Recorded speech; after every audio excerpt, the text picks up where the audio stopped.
Occitania y Languedoc, que significa, estamos en las etimologías de las palabras, y ahí se ve directamente cómo significa y qué significa. Significa, en francés, lengua de oc, ¿verdad?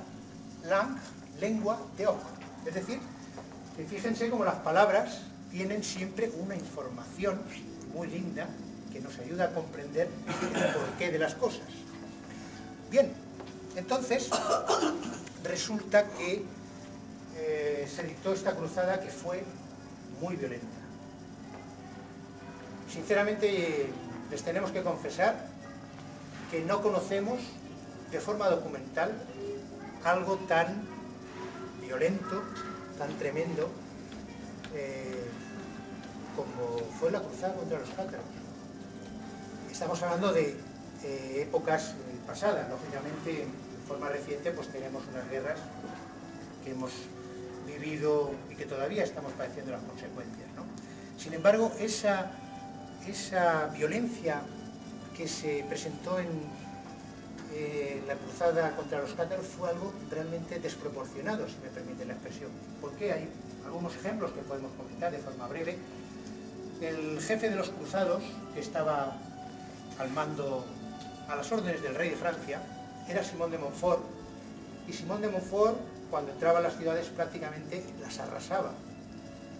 Hay una anécdota que cuentan los libros, cuentan los historiadores, que dice que en una de estas ciudades, del sur de Francia, de Occitania, como era Béziers, entonces le preguntaron a Simón de Montfort y le dijeron: ¿cómo vamos a hacer para distinguir los cátaros de los católicos? Y entonces le respondió Simón de Montfort: no os preocupéis, vosotros matadlos a todos, que cuando estén en el cielo Dios se encargará de diferenciar a los cátaros de los católicos. Eso es una anécdota verídica que está reflejada tanto en Occitania como aquí. Esto es para que nos demos cuenta realmente del terror que supuso en toda una gran extensión de Francia, del sur de Francia, esa represalia de la Iglesia. Habría que decir también, para dar un dato importante, que Occitania llegó a ser en su tiempo, en el siglo XIII, siglo XII, siglo XIII, prácticamente la zona del país, si se puede llamar así, de Europa más avanzada, donde se vivía con más tolerancia, donde se vivía de una forma, vamos a decir, relajada, ¿verdad? Se disfrutaba de la vida y, si me permiten la expresión, se era feliz. Así, eso es cierto. Allí surgieron los trovadores, surgió el amor cortés y una serie de cosas lindas que luego han transmitido prácticamente a toda Europa. Entonces nos centramos en la cruzada, eso iba ocurriendo, y llegó un momento en la cual las tropas enfrentadas, que por una parte eran los cruzados, mandados por el rey de Francia y por el Papa, y por otra parte los occitanos, los que defendían a los cátaros, entonces resulta que hubo una gran batalla muy importante, fue la batalla de Muret,